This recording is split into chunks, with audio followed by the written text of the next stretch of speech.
এইটাই সেই ধনবাড়ি নবাবাড়ি মসজিদ। এটাতে মানসিক করলে নাকি মনের ইচ্ছা পূরণ হয়। এটাতে মানসিক করতে হয় হচ্ছে কোরআন শরীফ বা টাকা পয়সা দিয়ে বিভিন্নভাবে মানসিক করে বিভিন্ন জায়গা থেকে লোকজন আসে এবং প্রতি বছরে এই মসজিদে একবার করে মেলা হয় এবং হচ্ছে ধনবাড়ি নবাবাড়িতে হচ্ছে বিভিন্নভাবে সিনেমা বা নাটক হয়।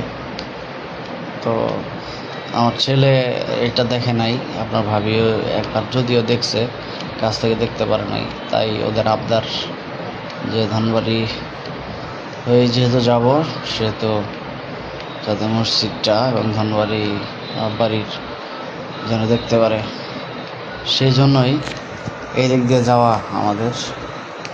মোটামুটিভাবে দেখলাম। এরপর আমরা ধনবাড়িতেই একটু চা বিরতি দিছি, চা খেয়ে দেন হচ্ছে আমরা অলরেডি রাইড শুরু করছি। এরপর হচ্ছে ধনবাড়ি এখানে নবাবাড়ি স্কুল আছে, কলেজ আছে এবং ধনবাড়ি নবাবাড়ি একটা বড় একটা মাঠও আছে।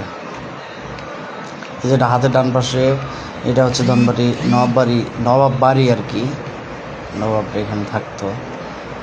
আকাশ ছোঁয়া ভালোবাসা যে মুভিটা, সেটা হচ্ছে এখানেই হয়েছে। সো আমি দাঁড়ায় দেখাইতেছি যে আকাশ ছোঁয়া ভালোবাসা এবং বিভিন্ন নাটক সিনেমা এখানে হয় এবং সে ভিতরে ঢুকতে টিকিট লাগে। আর আমরা তো গেছি সকালে ফার্স্ট আওয়ারে, তো যার কারণে আমরা ভিতরে ঢুকি নাই, আমরা পাশ দিয়ে চলে যাচ্ছিলাম এই পাশ দিয়ে। তো এই হলো অবস্থা। যারা আসবেন তারা অবশ্যই ধনবাড়ি